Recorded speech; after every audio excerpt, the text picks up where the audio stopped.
everybody, and welcome to Writing the Rapids, the show where I, Joe Bielecki, talk to writers about writing, and very often those writers have been recommended to me by writers who have previously been on the show. In the case of this month's show, M Forjter was recommended to me by Jace Britton. If you like this episode, you'll like that one. M Forajter is the author of Interrogating the Eye from Schism Neurotics from 2022, a poetry essay on the poetics of looking and the gaze and the ecstasy of art making. She is the editor of Tarpaulin Sky Press and a magazine.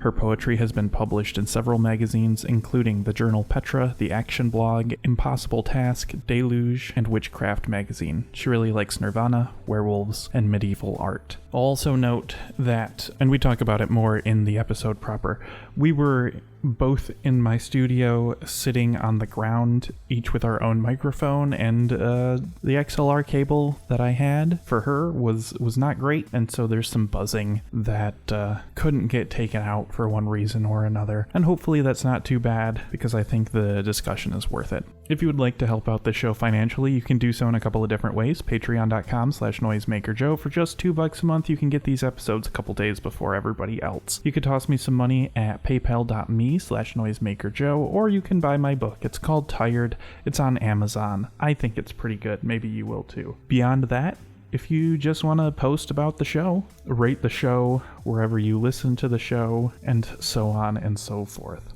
As always, I really appreciate you listening to the show. And without further ado, let's get into my conversation with Meg.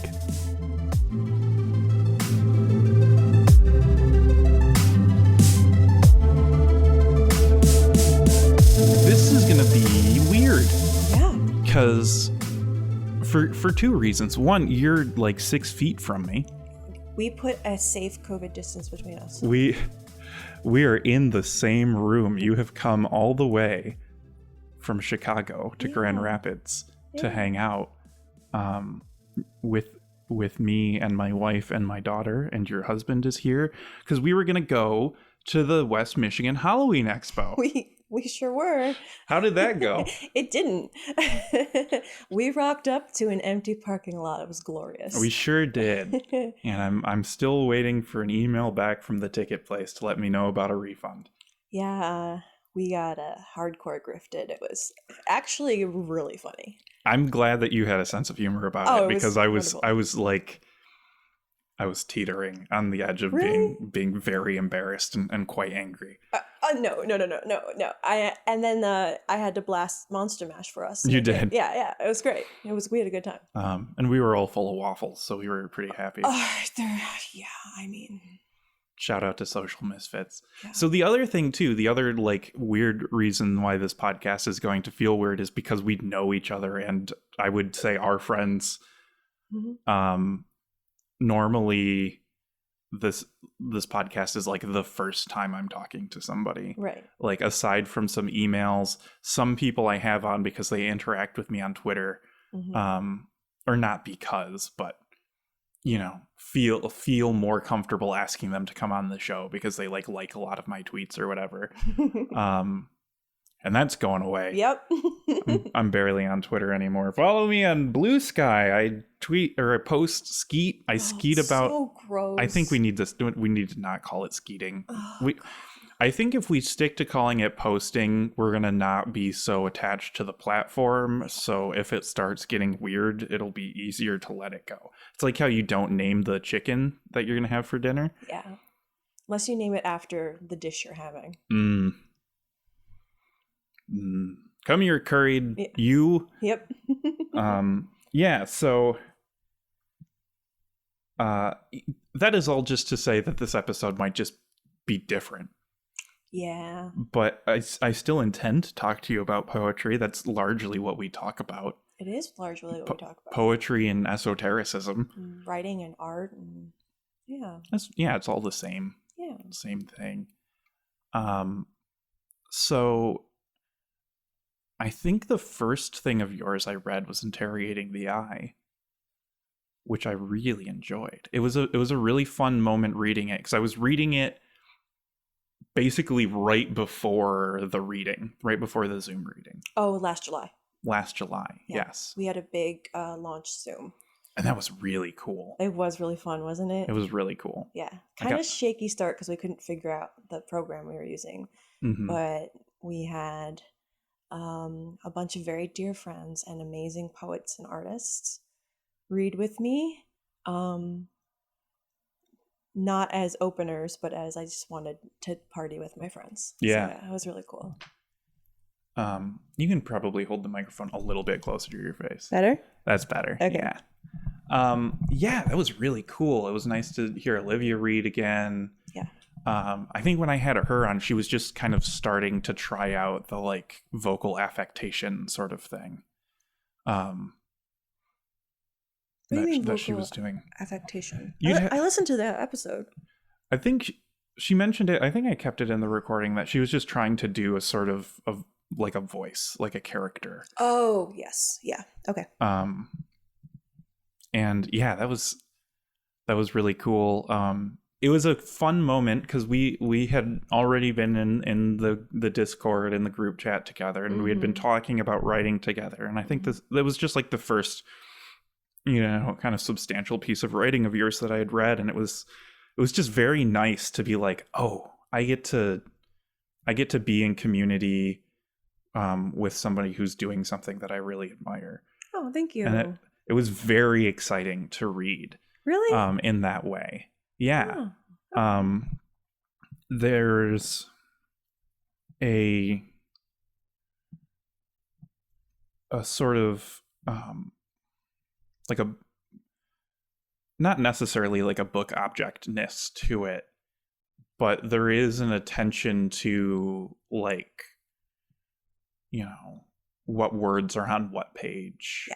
And like, I'm going to keep this particular poem going, even though there's only a couple words on this page and a couple words on the next page, but like you still have poem titles and stuff. And at least that's what was in the chat book, because you're giving me a weird look. Yeah, there's no poem titles in Interrogating the Eye. Is there not? Okay, so I'm definitely thinking of the chat book that will come out. There's eventually one title in the chat book. I am not. Is there only the one? Yeah, one or two. Okay. I am not known for my titles because there's After Summer and there's Surveillance. Yeah, that's the first one. So there's two titles at least. There's two titles, yeah. See, I'm not crazy. Well, generally I write book length work or like a project, which is a get out of jail free card for having to think of titles for poems. Because I don't know how people do it. I struggled in grad school. I struggled as a kid. I don't know how you're supposed to put a title on a thing that encapsulates it or whatever the fuck it's supposed to. I don't know. Yeah, that's an interesting thing. We had talked about that before, how you do book length work. You think about like the entirety of the project. Yes. So that's, that is similar to me as a novelist. You're a novelist. Whereas, the sort of way I tend to think about how poets work is they're just like writing poems and then they're like, well, I got like 100, so I'll narrow it down to 80 or 75 and then I think that's how most of them do it. Yeah. And then they like print them out and like lay them out on the floor and figure out what order they're going in, like Laura, which is our other friend. That's a very common practice. But I never did that.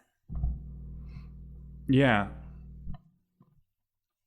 Poetry is in such a fascinating place where we're like out of rules, but there's still like a tradition of formalism.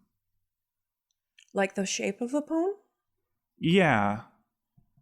And like there's always stuff you can pull from, right? Like I know you're very into dream songs. But like the other manuscript you sent me where there's like the 2x2 boxes. Oh, the conventional boxes, yeah. I don't know. we've talked about this before a lot, and I've talked about this on the podcast. This is like no secret that like poetry kind of stumps me. Yeah, I see you struggling. You see me squirming around. I like want to get my PowerPoint out for like intro to poetry class and be like, okay, Joe, let's go through slide by slide, because I always feel like you have an image of what poetry is in your mind. That's not necessarily what poetry is at all. And I think you flounder a little bit when confronted with contemporary poetry, because it doesn't exactly fit that shape, but you love it, right? Right. And so like we've had discussions before about like following the rules of a sonnet or whatever, and I'm like, nobody does that. No, that's not what you do. You don't practice writing sonnet as a baby poet. I mean, right. Unless you're Joelle McSweeney, but then they're toxic sonnets and they're amazing. I just kind of like want to pat you on the head like one of my old students and be like, no, sweetie, poetry's everything. Right. And we've talked about Steve Rokenbuck. And when I discovered his videos through, some of my high school friends were big into making YouTube skits. And so they kind of found one of his things, like just kind of organically, because making silly absurdist YouTube skits was their thing. Right.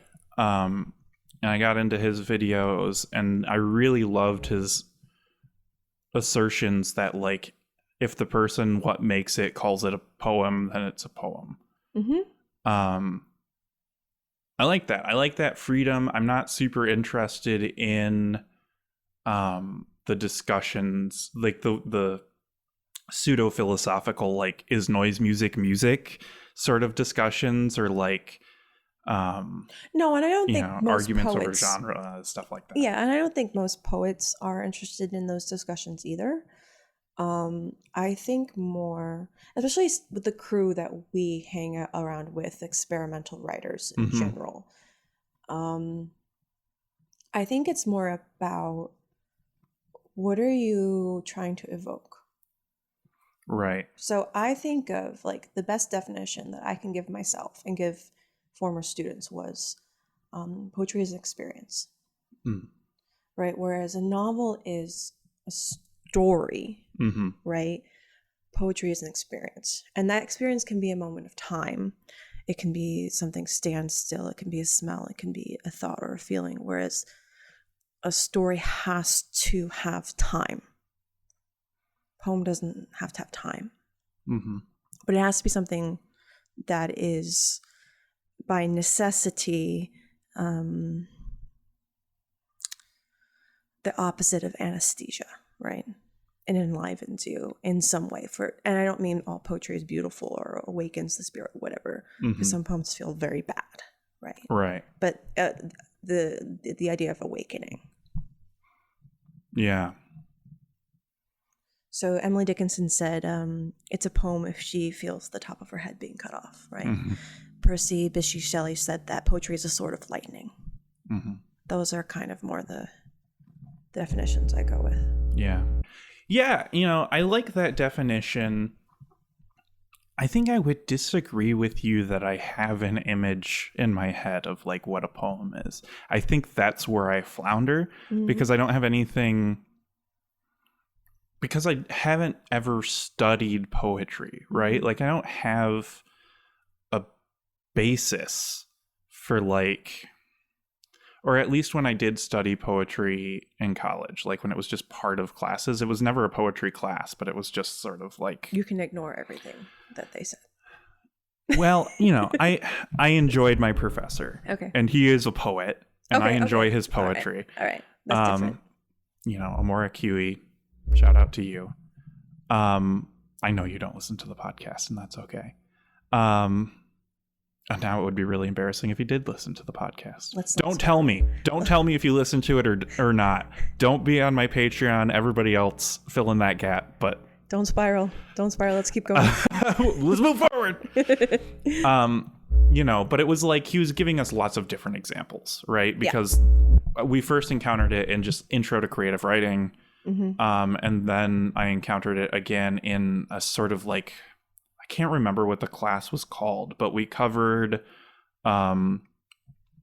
we spent the semester looking at 3 writers in detail. So we read like Neil Gaiman, we read Coraline and American Gods, and the first sort of trade paperback of Sandman, and then we read a bunch of stuff from Sherman Alexie, and then a bunch of Laura Kaczynski stuff. Oh, who's Laura? Laura Kaczynski teaches at the University of Michigan. She does lots of poetry. She wrote a lot of novels too. She's very prolific. She wrote White Bird in Blizzard, which turned into a movie. The one we read was Second Skin. I want to say Secret Skin, but that's not it. That's the movie with that's the movie with Joseph Gordon-Levitt, where that's awful the entire time. Anyway, she's a local poet and she's fantastic. I love her poetry. Okay. We read the poetry collection Space in Chains, which was very good. She uses lots of sort of like listing of things. She has lots of poems about motherhood. Sherman Alexie's poems were different from hers, and the poems that we wrote and read in Intro to Creative Writing were different. So I don't have this sort of like baseline platonic ideal in my head of like, this is a poem and with which I can contextualize other poems, right? And I have this problem with the very avant-garde Inside the Castle type stuff too, where I'm like, I can see what you're doing and I can feel that I like it. I don't necessarily know if this is in reference to something. I don't know if you're being intentional about all of the graphics on the page and the way that the words are arranged. I don't know if you're doing this flippantly. And because I have no context for like any of that, right? I haven't read Dadaist poetry or concrete poetry or anything. I very much jumped into a lot of art that isn't a novel into the contemporary sphere. So I'm learning backward from now. A book that came out last year is informed by all this stuff. Right. We've talked about this before, but I always think that you're so hung up on the context. When like you think like Inside the Castle, I think is a great example of poetry. Everything. Everything they write. The novels, the everything. Yeah. Right. And I say that because I feel it as poetry, right? Warped sense of time, characters who are not necessarily characters in the traditional sense, plots that maybe hit walls, imagery, use of sound. Like poetry, I think, is like taking all that language can do, everything. And that means image, that means sound, that means line, that means where things are positioned on the page, that means the reader experience, that means like everything you can do with language. I think that's poetry. So if you're playing with language in any way, I say that's a poem. Sure. Right. And so some of the writers Inside the Castle will be like, well, no, I'm an experimental novelist. And like, yes, I understand that and I feel that and I see that. But to me, it feeds all into the same impetus of you're playing with language, which is fucking magic. Right. Yeah. Yeah. It's been really interesting talking this weekend because you and I are so different in the way that we look at the world and art in particular. And it's really cool because we have very similar values, or the same values. One of the biggest lies of our generation is that people with differing ideas like can't have conversations or whatever. And obviously that's that's a talking point from right-wingers and reactionaries that I think some left-wing people have started to echo, but for different reasons. Mm-hmm. And I think part of that is the tone of social media makes it hard to tell. Like, it used to be like, it's hard to tell if someone's being sarcastic because you can't hear them, but now it's like people write things such that it could be read both ways on purpose. And I guess that's, you could say, let's look at Twitter as an interesting poetic experiment, but no one's going to do that. Anyway, my point is that it's really fun to have more than an hour to talk about writing. Right. Because I said this last night in a different context, but like, it's fascinating to me to realize just how mechanical my brain is. Mm-hmm. I used to think I was very artsy and fluid and goopy in my brain. And it's like, no, that's not it at all. I'm very structured. You're very creative, but you are very structured. Yeah. And we talked about this in the Discord too. I used to have this image of myself as kind of like the nerd. Yeah. Right. Until I realized that like I only kind of like playing video games, mm-hmm. and I'm actually kind of like superficially into science. Mm-hmm. And your self-image is an interesting thing. I should write poetry. I think a lot of poets kind of talk about that whole thing. The eye in poetry is an interesting. The eye in poetry is the never-ending question. Yeah. Which is a lot about what my book is about too. Yeah. The slipperiness of I. Mm-hmm.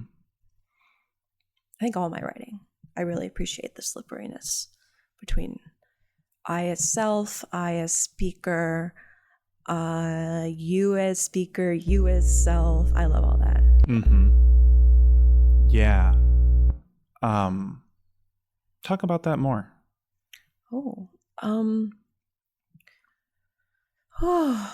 I think that when, especially working out of like the confessional tradition, which I think I do. Watch your water bottle, it's gonna tip. Oops. Working out of the confessional tradition, which I think I do, which is almost unavoidable as a contemporary poet in mm-hmm. America at this point in time.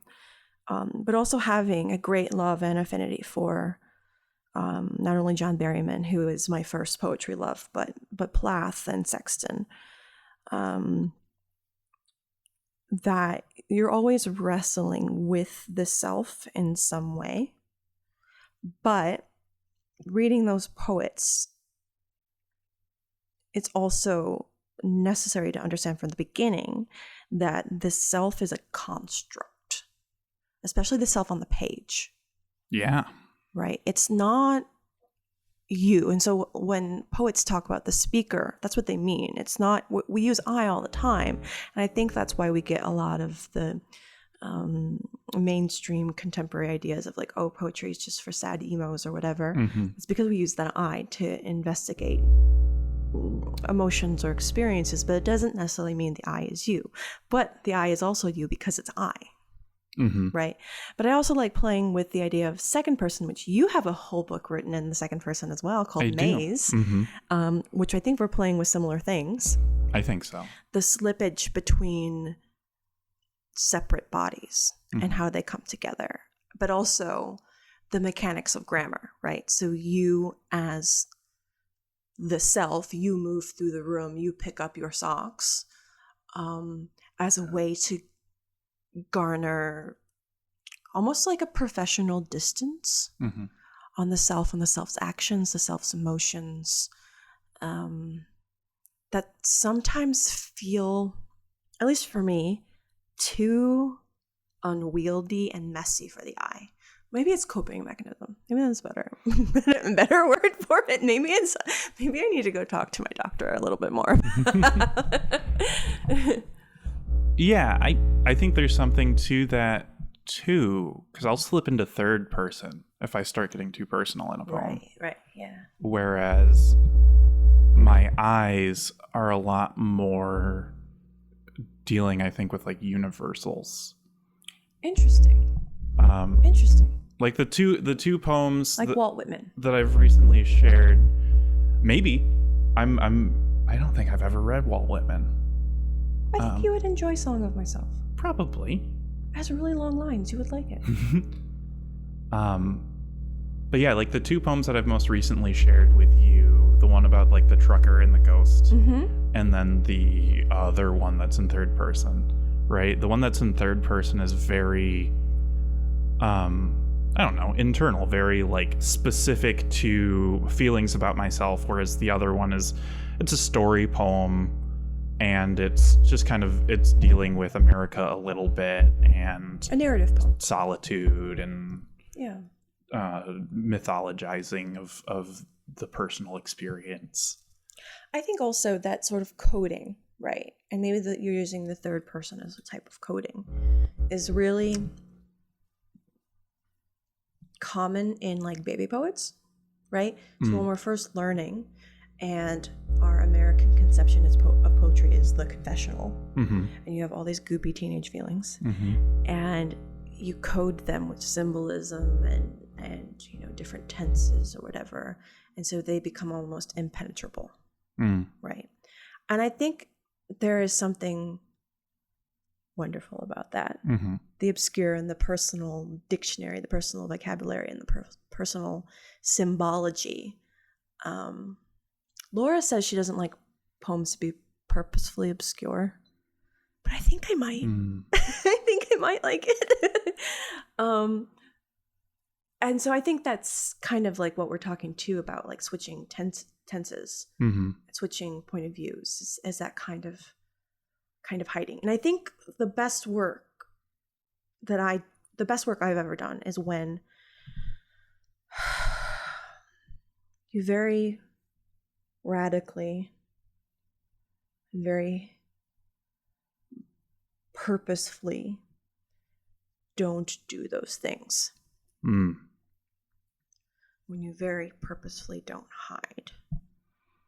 And it's fucking painful. Yeah. It seems like perhaps with poetry, at least contemporary poetry, there's a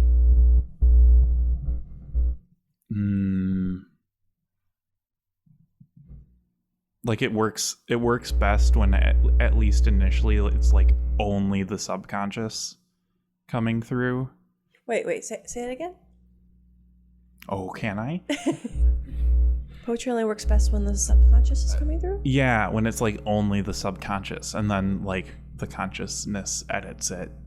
No, you don't think so? well, I mean, I think it's a great tool, but I think some people would say they write very methodically. Right? I mean, I'm a mess. That doesn't mean they are. I very much write from muscle memory, I think. Yeah. I mean, when I write prose and when I write poetry, it feels similar. Like, it's obviously I'm tapping into a different part of my brain, but like there is I have to remove myself a little bit. If I'm doing automatic writing, I'm too far gone. But if I'm like actively choosing words, I'm too far forward. So I need to be like just a little bit back, because if I'm really paying attention to what I'm doing, I'm overthinking it. A lot of my best stuff is the sort of like quiet voice in the back of my head that's just like, here's a good word, here's a good phrase. And then like the more active part of my brain figures out how to attach that phrase into what's going on. That is more mechanical than I do. Yeah. Mine is very much like, it feels like it stems from an automatic practice, and things come out, right? And the less I have to do with it the better. Well, that's not true either, because you have to make that active choice to not censor yourself, to not code. Yeah, it's such a mysterious process. And I have zero discipline to speak of, so. Right. Because I still remember a poet that was brought in to speak. I can't remember his name. I'm talking into the wrong part of the microphone. I still remember this poet that came in who was talking about, and I've mentioned this guy a million times on the podcast with poets, but he talks about how his dad was like a woodworker, and he approaches writing poems the same way, where he's like, I'm crafting a thing. And so I'm going to craft a thing with skill and you know, as opposed to like, you know what it is? Maybe poetry is like a both and thing. Oh, it usually is. It usually is. So there's maybe one of my blocks is that it's like, is it just dreaming on a page? No, it's not. But it's not, you know, a lot of the people I've talked about that guy to have bristled. I mean, there is craft, of course, right? But it's how you approach craft, right? So some of the craft stuff, if you're old poet, yeah, and have been writing for a long time, some of that craft is, like I said, muscle memory. Like you know almost instinctually what you're trying to do, like what this line break is going to do for the tone, for the feel, for the image, right? And maybe I'm working more instinctually and automatically in that way because of so long of practice, right? Because there is craft, and I do edit, and so to say it's just daydream on the page is, I hate it. Don't say that again. Okay. I hate it. But I do know what you mean about like switching over in your brain from your normal fiction to poetry, right? Because I feel the same switch when I do painting. Like when I move to the visual arts, I feel like an engine turning over in my brain. It's so different. Yeah. Because, you know, painting too is not only intentional,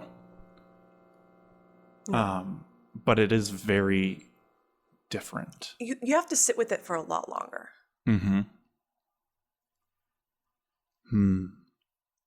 But like, so in Interrogating the Eye, it is an image text, right? So it is kind of bridging those two halves of my brain together, right? In a way. Where I'm working with images and text together and what they can both do together, or what they can't do separately. Yeah.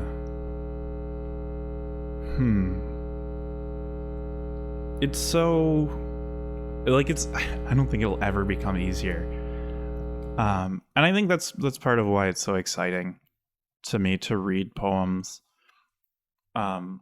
You know, on the desk there is that Inside Outer Space anthology that came out in like the 70s of poems about space. And it's got a bunch of people I've never heard of. And it's like also got Anne Sexton and Allen Ginsberg in it. Really? It does, yeah.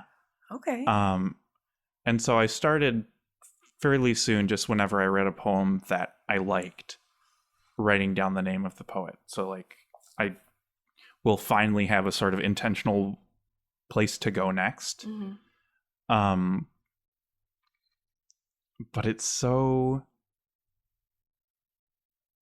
different from other art where I can explain why I liked it, right? I can explain to you for days why I like horror punk. And part of it is there's a context, part of it is the sound and the emotion, part of it is the aesthetic. Part of it has to do with like me as a person.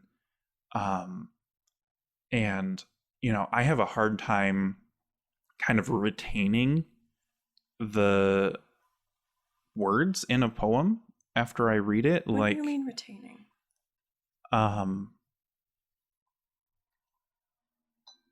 like if I were to read even a fairly short poem and someone were to say like, what was the poem about? Or what did you like about it? Or what was your favorite line? Well, those are shitty questions. Maybe, that's fair. But just like, it's hard to talk about the way in which, like, when I read a poem and I sit back and I go, wow. Why is the wow there? I don't know. I don't know either. That's what's amazing about it. And so I've roped myself into this weird position where how do I do an hour-long podcast about, hey, I read your book and I felt wow. Fill 59 minutes and 45 seconds with that, please. So that's I think a large part of my problem with poetry, and by problem with, I don't mean I don't like it. I mean, like, it's challenging to talk about for me, is that I'm very much placing myself in this position where I'm talking to poets about poetry and I don't know very much about poetry. You keep saying that, but you do know a lot about poetry. You do. You read poetry. You hang out with poets. We talk about that. You know poetry. So like as a former like poetry teacher, I would say like maybe better questions would be like super duper kindergarten questions. What did that make you feel? What image pops into your head? What does it remind you of? Yeah. What sound is stuck in your head now? What did it feel like? Like the sound, what did the sounds feel like? Yeah. What did you notice about the poem rather than, oh, guys, what does the poem mean for 200 points? Like, that's fucking stupid. Well, and I agree, right? So the other thing Huey told us was that poems are not riddles. No, they're not meant, no. And so, like, that was freeing for me because, yay, poems aren't riddles. Right. And they're not testing you. Right. And I was talking to Mike Correo about this on the podcast about Stealth Anxiety Megamix. Is this like I think especially within the context of this show, I feel the desire or maybe the need or pressure to like do more than what I've been doing, retain more than what I've been doing. The thing about this thing that we keep talking about how poems make you feel, and I'm really sick of how much I've been thinking about gender politics and talking about gender politics lately, but there's this idea that I saw in a YouTube video that a therapist did about why talk therapy doesn't work for men as much. And there's a whole psychological word about like color blindness for your feelings. Which I don't think is the case for me. Like, I have a rich emotional life. I'm not just angry, indifferent, or horny. But I do think there is an emotional vernacular that other people have, even if it's, beyond language, within themselves that maybe I don't have access to yet. And poetry exposes those blind spots, because what did the poem make you feel? Very often it's like, it made me feel like I just read a good poem, or beyond that, like melancholy. I think maybe one of the reasons why I joke about how my favorite poems are old guys from the Midwest who write about living on a farm. Because that's you? I don't live on a farm. I live in the city, kind of. I live just north of a city. And it's very nice. But like the Midwest melancholy and wistfulness is there. Have you read Midwestern Infinity Doctrine by No. Jess Baer off of Apocalypse Party? No, not yet. Oh, you got to read that. Okay. Yeah, it's not poetry as you would see it. It's an essay, sort of. Interesting. Yeah. Very, very good. And also a Tarpaulin Sky finalist. Yes. Cool. Yes. Yeah. But I think it speaks to that kind of work that you're describing, the Midwest melancholy. Yeah. Yeah. We have Southern Gothic and we have Midwest emo. That's as far as the Midwestern emotions go. We don't. If it's as deep as a casserole dish, that's as far. Like, right. Yeah. Oh, it's so funny. I was thinking about that. I noticed this about myself when we were at the haunted house last night. Mm-hmm. People are like, "Get out of my house!" And I'm like, "You bet." I know. I'm so sorry.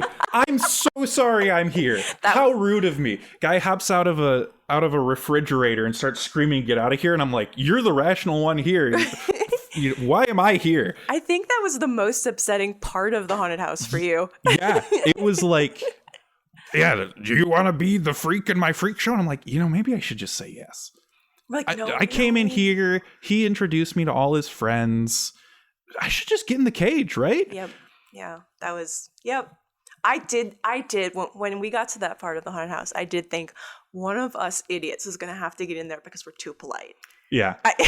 Which one of us is it going to be? But it was not an extreme haunt, because if it had been an extreme haunt, somebody would have ended up in the cage and appeared in the lobby later. I did do the calculations. I'm like, who's going to get in there? I'm like, it's going to be fucking me. God damn it.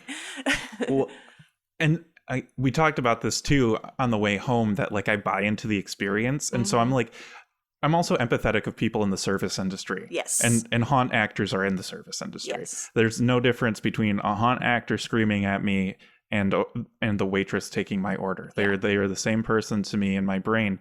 And so I'm like, oh, so does he have lines prepared if someone says yes? Or is he going to have to do some sort of like quick improv that he's not ready for, which would be less rude? And so I'm like, how do I make sure that the haunt actor has a nice time? God, it's such a Midwest shame spiral. God, no one else thinks like this. Right into the show. Send me an email, noisemakerjoe@gmail.com. Tell me about this, because like, and so I was like listening to you guys like interact with the scare actors too, and I was like, part of me wanted to like scold you guys for really? for like not acting scared. And I'm like, they're doing their thing, they're having fun. I'm sure the scare actors are having fun. It's so weird. I'm so strange. Okay. I was having dialogues with the scare actors because I was out of my mind scared. And and talking to them and like being like, oh, I'm sorry, I'll leave, ha ha ha, and talk to them like so I don't like pee my pants. Like that's what that was. That was pure defense mechanism. Okay. Yeah. That's cool. Oh my God, I set off your like embarrassment alarms. Dad Joe was like, "This is not how you act. You need to act properly in this situation." Dad is mad and we don't know why. Dad's mad because part of his inner child is not healed and it's coming out. God. Now I feel bad for making you uncomfortable. And the spiral has begun. Now we're just gonna be crying by the end of this. Oh God. I didn't know. I'm so sorry. Very poetic. It was fun though. Can we talk about eco-poetics? We sure can. We talk about eco-poetics all the time. We do, because I insist on it. Yeah. Quite constantly. And you guys are all powerless to my whims because I want to yell about the destruction of the earth. Yeah. Yeah. Go ahead. You just want to let me talk? Yeah. You don't really talk about it? What about eco-poetics would you like to say? What if I just started screaming? Because that's how I feel. I think we can just imagine that you're screaming. I like go Google a video of Dick Higgins' Danger music from the 60s. Yeah. That's exactly. Fluxus, like I talked about last night. They were in the middle of Fluxus. Mm. Yeah. His daughter was my art history professor. Mm. And she is also the chronicler, archivist, historian of the movement. Oh, cool. Yeah. Very, very smart lady. Wonderful. Yeah. That's a great connection to have. It is. That's so cool. It is really cool. It's doing a slow burn in my stomach, but that's very exciting. One of her cool stories was both her folks were in the movement. They were friends with Andy Warhol, like early days. Mm-hmm. and Andy had given them some signed soup cans as like a trade for something. But being like intense artists, they were also like not the best parents. So the kids were often left at home alone a lot, and they would be hungry. So one time Hannah climbed up on the cabinets, got down the cans of soup, and made soup for her and her siblings. And her dad comes home and he's like, "You ate our family fortune." That better have been some good soup. Good soup. You just ate millions of dollars worth of soup. I know. You know, I think that just adds a providence that increases the value of the soup can. I feel like it would, especially because he's famous too. Right. But like, did she throw the can away? Like, I don't know. I mean, my first instinct, if that were you know, if I were coming home to find that, would be to recover the cans. Right. I'll have to send her a follow-up email. Like, hi, I took your class 20 years ago. Okay. Oh, not 20. I'm not that old. 15 years ago. Yeah. I'm getting ideas. I need to write them down and we will discuss them later. Great. But okay. So yeah, eco-poetics. One of the things, so when I was hanging out with the peace team doing the filming for them, for my friend. Yes. Nonprofit sort of thing. A lot of, so his fellows, their fellows, the fellows of the peace team are both journalists and artists. So you had people who are like program directors at like PBS in Wisconsin or whatever, and then also people who are just like visual artists and poets and stuff like that. Right. And like I have their workbook. He gave me their swag bag. Nice. And I should read that and see if that would be useful to you, because I did think about you a lot when I was listening to their talk that I filmed, because it was a lot about like how do we do an inner pacifism, you know, not just, you know, like what is the violence we do inside of ourselves that we perpetuate that way, but also how do we use peace as the sort of cornerstone upon which we build our artistic or journalistic practice.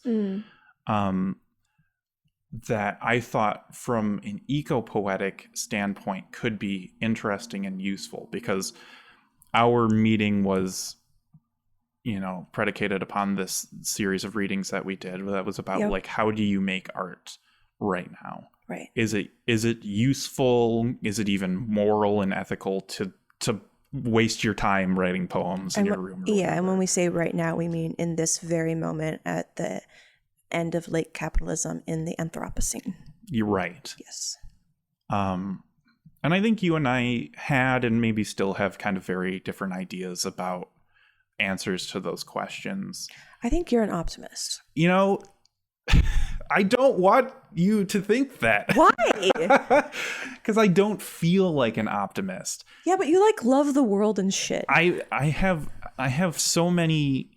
Yes, because the weird mystical experience I had after we brought our kid home, where I was like, I need to be the Allfather. Like, I need to be, I need to be this personification of certain parts of Odin. That, you know, Odin is an interesting god because part of him is like, I need to make warriors who will die so that they can be in Valhalla for me for when Armageddon comes, and I need to have good warriors. He's like a jerk. So there's this very sort of like selfish and dangerous aspect of him, but he's also like, he brought the power of the runes to the people in poetry, and he's the Allfather and stuff. And like that particular aspect of Odin, in that moment was like very clear and very important to me. I am not a heathen. I'm not a practicing pagan. I accused you of nothing except just being an optimist and loving everybody. Yeah. So I think what comes across to you as optimism is this mechanical problem solving part of my brain. Because I see problem and I want to fix it, right? And so that does become challenging when the problem is like billions of people are going to die soon, more than likely. How do I solve that problem? You know, keeping in mind that I need to have a solution to that problem that is practical enough so that I can continue to keep take care of my wife and daughter, Mm-hmm. right? You know, in Minecraft, there's only a few NPCs you need to take out before, Right. you know, certain aspects of the problem are solved. But Right. again, you know, I have all my cows and sheep at home too. Right. Much bigger scope. So what comes across, I think, is optimism is just like, if there's a problem, there must be a solution to the problem, or at least one must continue to try to find a solution to the problems. Well, no, because you talk about being connected to the collective unconscious as well, and like right, feeling love of the universe and yes, the unaffiliated mysticism that is the closest thing I have to a religion, has a sort of metaphysics that is, there's no difference between you or me or this microphone or the squirrel running around outside. which I think a lot of contemporary writers thinking about ecology right now would agree, right? That we have to view non-human people as beings, yes? Even if it's a rock. Right, yes. There's a sentience to all things that must be respected. Well, not even a sentience. You don't have to be sentience, but you're fucking here, Yes. right? Just like we're here. We're all here. Mm-hmm. Like, get over it. Yeah. And one of the things in our many discussions about eco-poetics that I feel like maybe I tried to get at and still have a hard time articulating, I think a lot of contemporary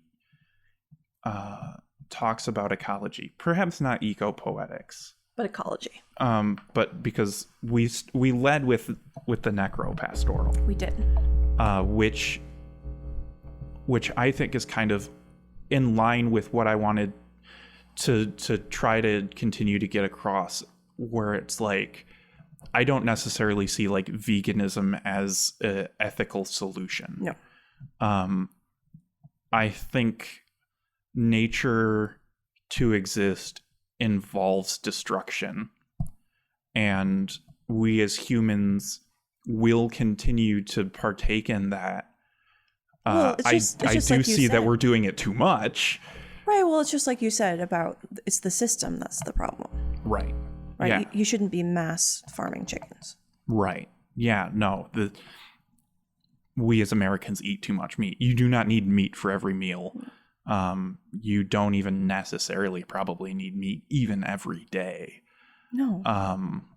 To maintain a healthy diet. But I also don't think man can survive on bananas and chickpeas alone. Yeah, I think we've proved that, yes.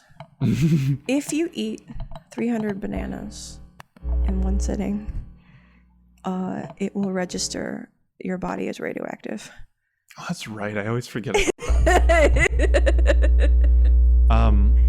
But yeah, so we've gotten onto my eco-poetics, but what about your eco-poetics? My eco-poetics, I don't even like to refer to it as eco-poetics.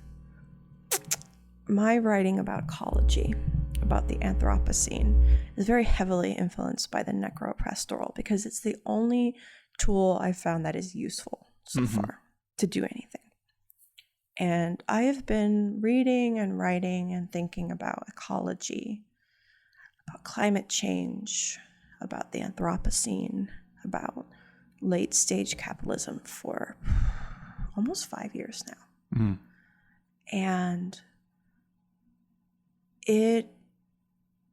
sometimes as a writer, you find the obsession and it fuels you and you're like, yes, finally, right?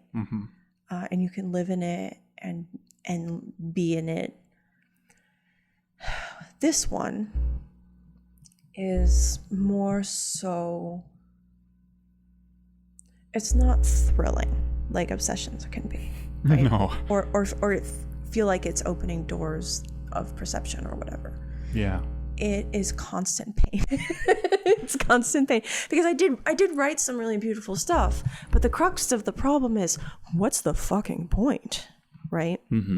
So my views on ecology right now and eco-poetics and art making are very grim, and because I am a pessimist, because I'm a contrarian. I can't help it. Please make me stop. Make me more tolerable to be around. I still haven't watched Game of Thrones. That's okay. Thank you. You know, it ended so poorly, and it's such a time investment to even get to the 8th season that if you haven't seen it by now, it might not be worth it. If other people like it, I just don't want to be involved. I hate this about myself. I hate it. This is the worst part of myself. I hate it. But so like all this reading I was doing about temperature increase and especially plastics and microplastics are what bugged me out more than anything. Yeah. And radioactivity. Those are the two things that really got me. I began to feel really hopeless and just not scared, just profoundly sad. Yeah. It was grief. Yeah. And it was the type of grief I think an animal must feel in a trap. Right? Yeah. You're stuck. And not only are you stuck, you got yourself into this. Because we unwittingly, quote unquote, unwittingly, helped. Yeah. And so how do you make art with that knowledge? How do you make art as the guilty party? How do you make art that isn't helping? And maybe that comes from, maybe I have a subconscious view that as art as being a luxury, when it's definitely not. Right. But I just don't see how writing poems is going to help. Right? Yeah. And I think maybe you have a definition of help that is big. Yes. I'm a big picture thinker. Right. Yeah. So there's this thing that I have, maybe this is related, maybe this isn't, where jiggle that chord just a little bit. That's fine. That's a bad XLR chord. Hopefully I'll be able to fix it in And post. I keep wiggling around. I'm sorry. It's okay. Every once in a while it's like, perfect, it's gone. Like right here. Never move again. Okay, try. Don't move. I'll try. It'll probably not come back. Okay. It's fine. I'm sure I'll be able to fix it. And if not, I've acknowledged it, and I think the discussion is good enough anyway. To account for a little bit of a hum. And we can always do it again because we have plenty of things to talk about. We sure do. So this big picture, small picture thing, right? I think a lot of so before I really got into the sort of Western esoteric / pagan stuff, I was really into Zen Buddhism, which I view as a sort of cosmically focused philosophy.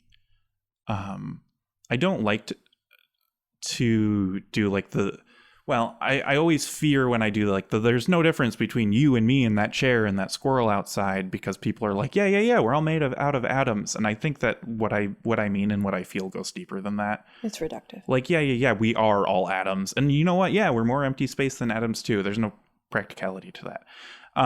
But I've been recently having this problem kind of reconciling this sort of like Zen cosmology of like, it's an empty hole, WHOLE, with the sort of more earthy pagan, like the ground on which I stand is sacred, and I'm like lighting a fire and digging a hole and giving things and taking things, and even if like kind of metaphysically we're doing this because I'm connected to the earth, and here's me, stating my intention to be connected and stuff like that.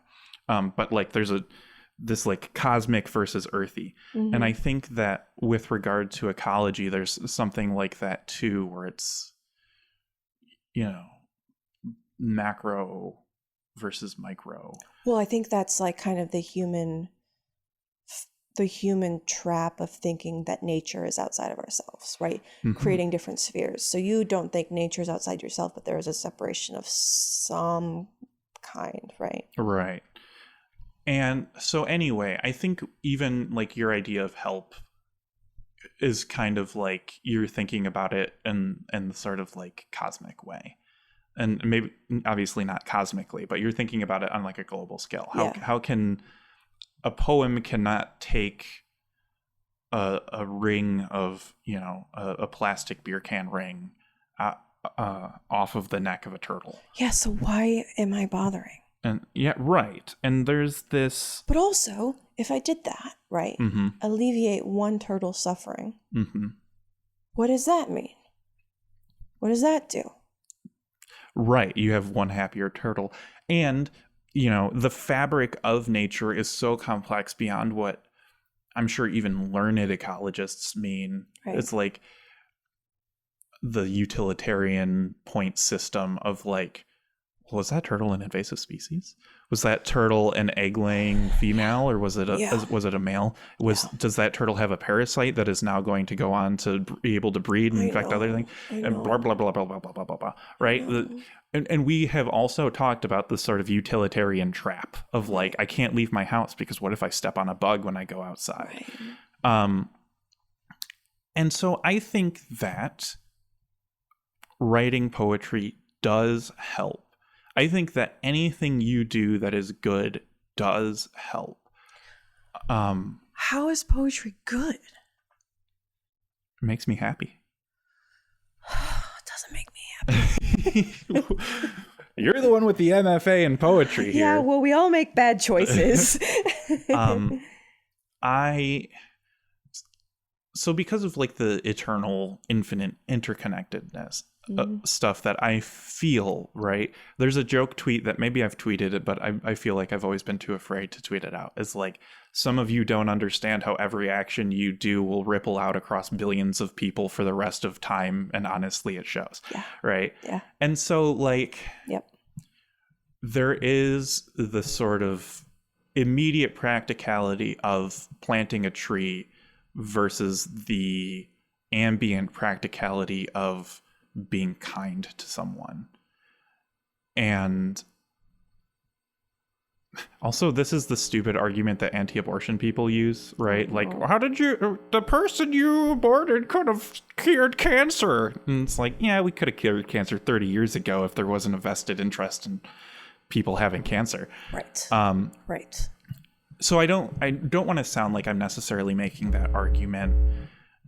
I think it is it is possible to know what the consequences of your actions are, but only up to a point, right? I know that if I were to launch myself across this room and punch you in the face, that it would play a sequence of reactions that would lead to very predictable I would cry. Stuff. Right, you would cry, we would stop being friends, Laura would want to stop being friends with me. I'd get kicked out of the Discord and I'd have no one to talk to during the day except my wife, who would also be mad at me. Yeah, because you punched your friend. Right. Who she loves more than you.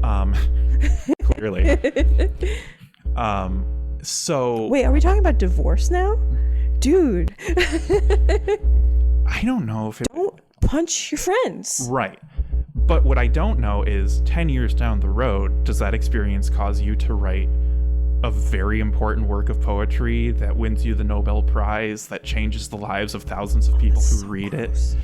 That becomes a classic that is read for hundreds of years and inspires a new fifth wave of feminism somehow. I don't know that, and that does seem fairly improbable. More than likely it would More than likely I just forget because my memory is really bad. Right, and it would whatever, right? So the point I'm making is that, like, with poetry, it's a lot harder to know what the immediate consequence of writing a poem is going to be, because it's not a super drastic action. We don't have the time. We don't have the time. The temperature is increasing. The weather and weather phenomenon are becoming exponentially wild, right? Sure. We're full of fucking plastic. Mm-hmm. And they're gonna like unleash yeast eating plastic, and that's going to cause some ripple effect because it never works. It never works. Oh, let's bring cane toads into Australia because it'll eat this other thing, and now we're invested with fucking cane toads. Oh, and what kills cane toads? Nothing. Nothing kills cane toads. Like it's just like it feels like a cosmic joke, and I don't find it funny. I'm grieving. Right. And I'm grieving so hard, and I feel useless and small, and like, and I don't know, part of it is too like living in America where the way our lives are structured, and I mean physically the way our lives are structured, with that main drag and then the strip malls, and then it's humans are bad. I don't know. I don't want to say that either. Because people get the wrong idea, but I don't know. And then I talked to Laura about like, okay, maybe the next step then is how do I write about revenge? Mm-hmm. How do you get revenge on a planet? I don't know. Yeah. Yeah. I think the ultimate outcome and my preferred outcome, sorry everybody, would be melancholia. Mm-hmm. I think I want to just stand in front of the blue planet and be obliterated. Yeah. That's so... I remember very vividly us talking about that because you're Kirsten Dunst and Yes. I'm Charlotte. What's her name? The sister? Yeah. I forget the actress's name. Who like curls around the kid and looks away? Yeah. Well, in the last like moment, she kind of like gets up to try to run at last. Mm-hmm. My whole thing is I think it's complicated for me because there's an urge I think you feel for humans to fix it. We broke it, we got to fix it. Yeah. But you can't. And my thing is like we don't know enough. I think that you can certainly say that there are people who knew, you know, like we know for sure back in the 70s, the scientists at oil companies knew what it was doing, knew how bad it was going to be, and were like very right with their projections. Everyone's lead count in their blood. Oh, yeah. Delicious. Like they knew. So I don't want to be like, we never know what's going to happen with what we do. And I also think that at some point there's not a universal we when it comes to humans, right? There's very much an us and a them. There is a bourgeoisie who get what's happening. Right. And there's a proletariat that is buying plastic K-cups for a couple of years and then it's like, wait a minute. No, that's not good. Because we don't have the information we need. Right. Or when we do, we don't have the resources to do otherwise. Right. So I think there's also this desire to either stop what's happening or I'm gonna turn your mic off for a second because we're buzzing really hard. Sorry. It's okay. You moved. I told you not to move. I'm sorry. I was uncomfortable. It's okay. We're sitting on the floor. It's all good. There is this desire to either like go back to how it was before we started messing things up. No. Or there's a desire to like stop or to something to like to change something so that it's different. That's the struggle because there is no viable option. You can't go back to how it was. You can't fix things. You can't change the whole way. You can't simply zap humans off the earth because we are of nature too. Mm-hmm. It's an impasse, right? I don't like. Okay, do you believe in aliens? It makes sense that there would be life on other planets. Why haven't they come visited us? Oh, there's lots of different theories about that, right? Yeah. There are. So at this point, you mean life, you mean intelligent life. Yes. You mean civilization creating life. Yes. Not like bugs, whatever. Oh, Are we out of time? no, we're not. We're beholden to no one. I think we are over an hour. Holy cow, we're well over an hour. Ooh. We can cut some of the bullshit. It's fine.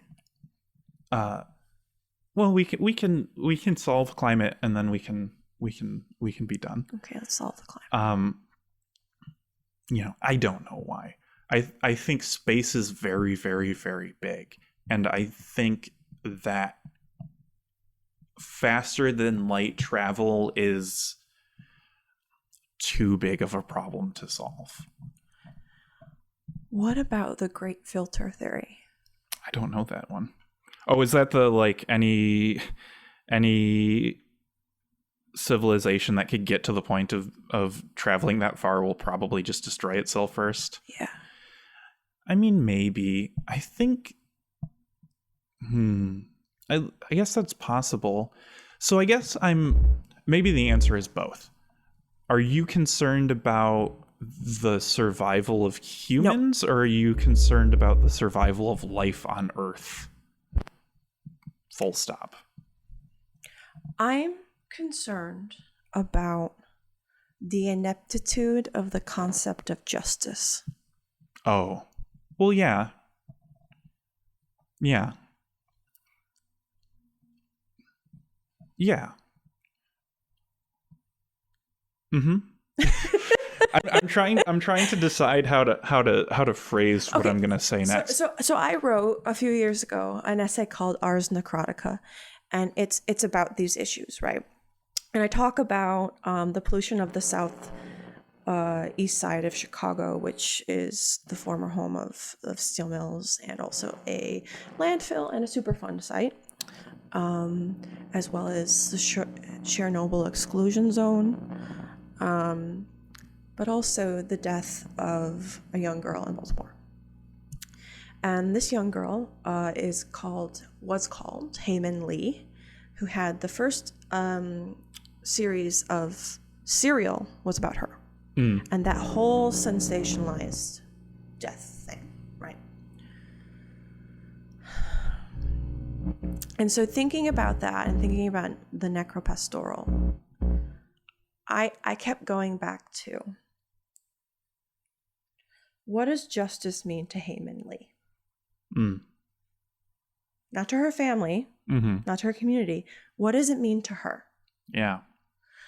What does justice mean to the microorganisms, the crows, the wolves, the squirrels in the Chernobyl exclusion zone? Yeah. What do we do as human beings in the face of an isotope? Right. So I think I've cornered myself into something impossible. And so I think instead of the next part of the book that I'm writing, which is the chapter book that was supposed to come out, I don't think it. Come on, Paul. Yeah, come on, Paul. I don't think it can be revenge anymore. No. I think it has to be grief. Yeah, I think you're right. I think I agree with you. So I think I'm coming to understand part of why I bristle at being called an optimist, because I'm kind of a cosmic pessimist.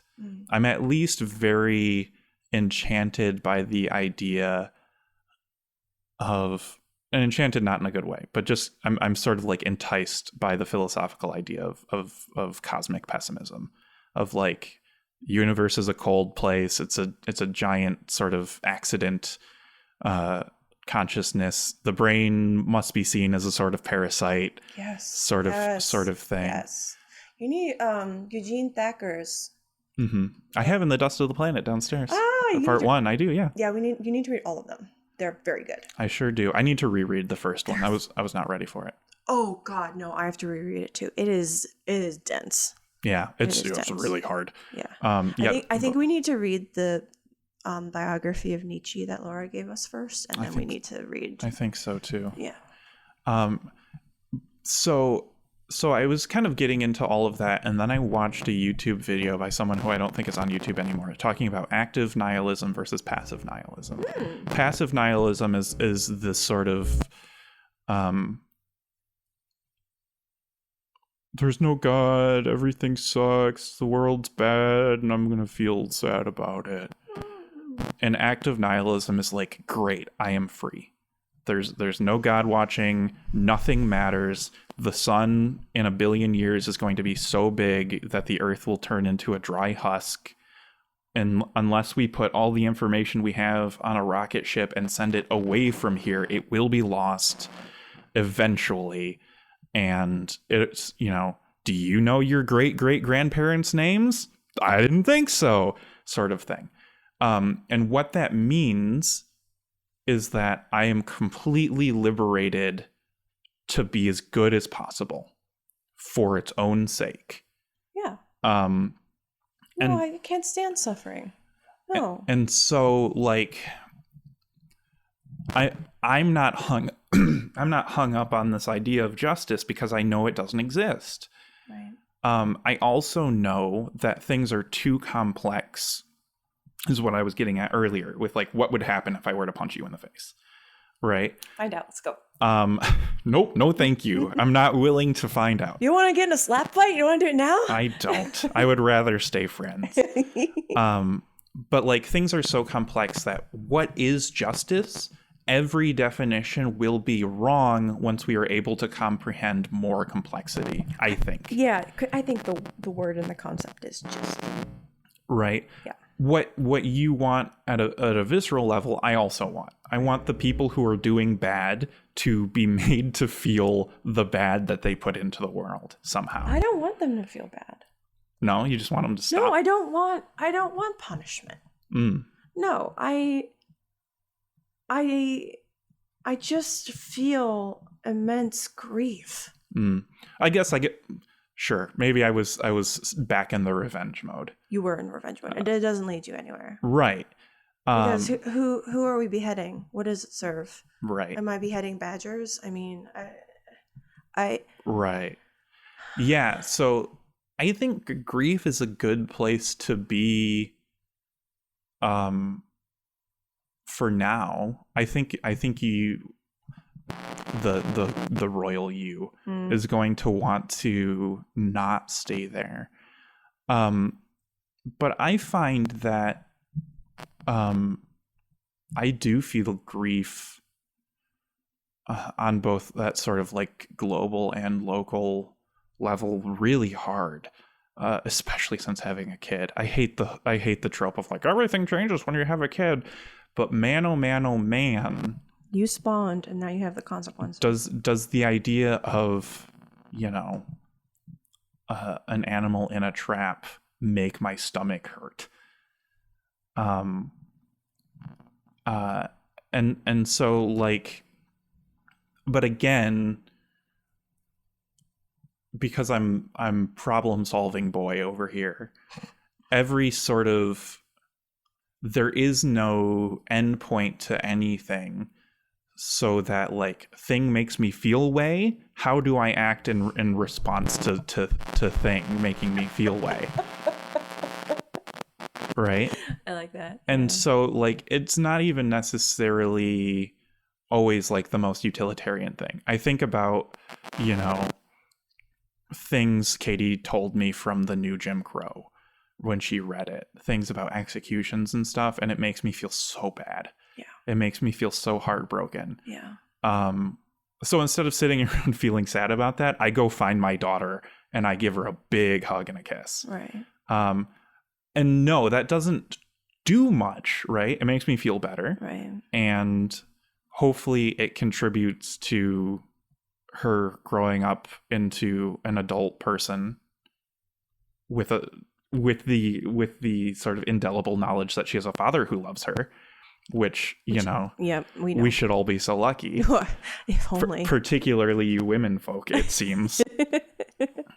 And who knows, maybe she will, hopefully gender just gets completely abolished by the time she's an adult anyway. Yeah. I'm so sick of gender. Yeah, it's so limiting. He said with his beard on his face. It's very short. It is very short now. Yeah. It used to be so long. But anyway, right? So I guess I have a hard time kind of talking about any of that stuff because it all just kind of leads me back to the solution that I've already found, which is just like, I'm going to love more. I'm going to figure out how to love more. And like, because I've been seduced by the nihilism, I know it's not going to be enough. I know it's not going to help in any sort of meaningful way. But I do know that the things that I can control and make feel loved will go on and do more, right? Yeah. I was very into the Pay It Forward movie, right? Like, sure. Exponential growth, baby. Like, Your brain latched onto that. I was like, oh yeah, those numbers get real big real fast. Now I just play Pokey Clicker. Don't knock it. and so that's where I was when we were doing our eco-poetic reading series, and that's where I'm at now. I'm just like more committed to it. Okay. And I think that I know myself well enough to know that I may very well change my position on that. But I do know that I very much feel like I need to be everyone's dad. You are Joe Dad. And like however I can do that is how I'm going to do it. And will it be enough? Maybe not. But it will be fuel for hopefully enough people to affect enough people for it to be enough. You know, networks of care is what I can help contribute to. So I will contribute to networks of care. Well, that might match with my desire for small communities, right? Because I clearly have trouble fathoming the larger scope of justice and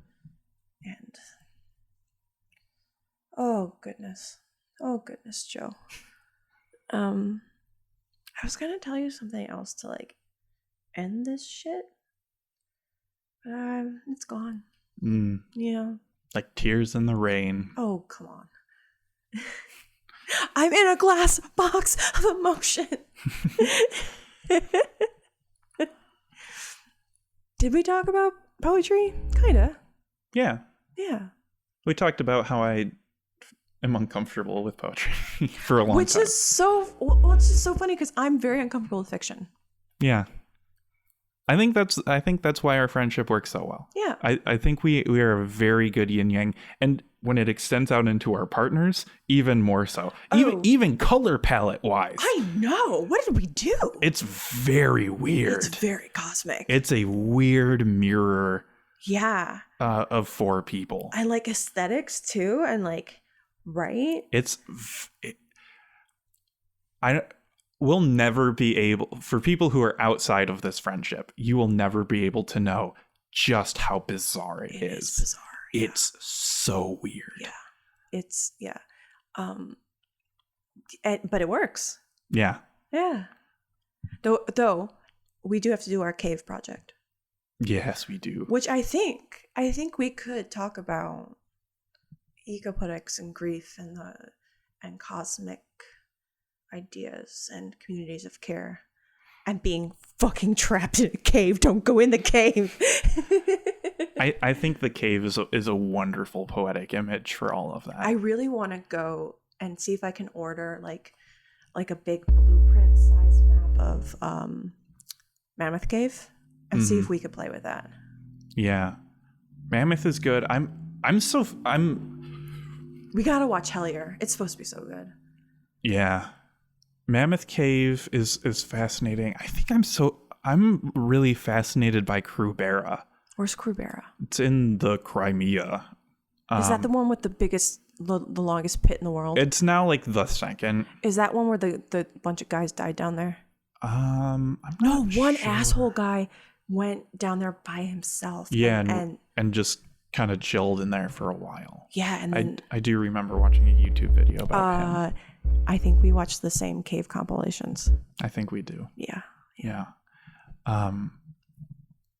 But the names of certain parts of the Krubera cave, they have like the Passage of Dreams and stuff like that, just like what they named it. There's a wonderful poetic nature to how speleologists work. Yes.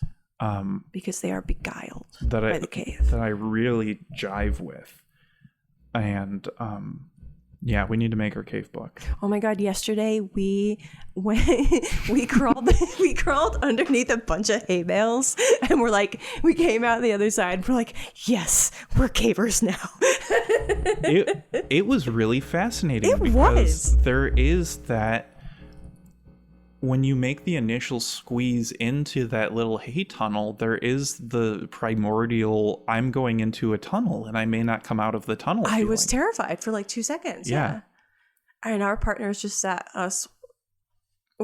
watching us just crawl over this hay bale and in this hay bale like insane children. Being more childlike than the actual baby child. Yeah. Okay. Should we stop? This SD card has 7 minutes left of space on it, so we should get into our reading. Okay.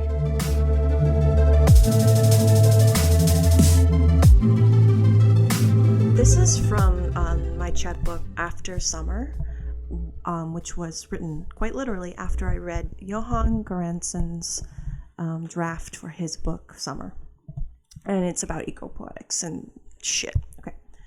And I don't have titles. With the plastic camera safe in my gut, I see sunflowers suddenly on every corner, curious dark holes framed by a thick shriek of yellow. Sunflowers like a dead fish in a painting on the internet. An eye rolled towards nothing. I read Summer and the clacking of insects. Unholy utterance of bugs, the trees swarmed with their naked bodies. I puke up the camera. I lie on my back and fiddle with the half-digested pieces, the clouded lens, the unrequited shutter, the black eye of heaven. And maybe words aren't meant for me. Maybe I am meant for yeast or chemicals like the zipper on the front of old jeans. 2 hands slowly unclasping, wet, or a wrist handcuffs to a radiator. Maybe I'm meant to digest film hot in my bowels, washing the negatives in an emulsion of bile. Yes, the lens too. Yes, everything is imprinted by me, by my hand, by the liquid of me, which itself is an image, a replica of me, a glimmer of the insects screaming in the trees. If every night I write a poem, will I gather the loose molecules of a mind back? Or will I suddenly dissolve into the sea like clumps of cornstarch that powder the insides of plastic grocery bags? Similarly, I wonder what a jellyfish tastes like, globular and half-real, but can only imagine the cachet of grocery bags slowly disintegrating in my mother-in-law's shed. What does this prove about photosensitivity or the appetites of yeast? The extent of my tastes? I think mostly of salt. The bugs scream. The night stretches on as thick as their shrieks. I am on a sidewalk. I am outside. The camera exposed from my insides, wet in my hand, its black eye reflecting the black eye of the sunflowers, crowding me out of the frame. The jammed shutter, the melted crank, one photo after another, and with it a sensitivity of summer, something that swallows you whole. When I say I see sunflowers on every corner, I mean it. They have replicated some fascist uprising of flowers, some data purge from my dreams dumped in the back alley and in the background of my students' Zoom calls. I see them and they strike me. looking back from the neighbor's window, perverted and tantalizing. I want to pluck their petals off and rub the yellow of it over my eyes. I want to reach into the window and eat the fractured eye and grow towering stalks from my own eye pits. I can't go anywhere without being monitored by Vincent's doppelganger, by the patron of yellow, like angry sunlight. I dip my little plastic camera into the acid. It clears the muddy lens. These are the results. Inside the trash hole is a black telephone. I took a picture of it framed in late summer flowers, and the photo came out half wrong, dulled by summer light or blinking. It means nothing. Eye for an eye, further, a dead girl to relate to. I can break it with my black heart. This telephone will break. Ring, ring goes the photograph. It is I, the polar bear. I can't answer. It's two-dimensional. I stick the photograph to my head. I think I will again eat the camera. What marks the black sidewalk? The pit of forever. I start my car. I turn the engine over in a meadow. I turn the car over and pluck a blade of grass. The black telephone has multiplied. The black telephone is a mass of clouds. Black pit, black phone, green meadow. Fever of jellyfish or sunflowers. Eat up cesium. It makes me endlessly tired just turning the engine on. I want to be alone. In my mistakes, in my ceaseless hunger, in my pit with everything I've ever owned. Thank you.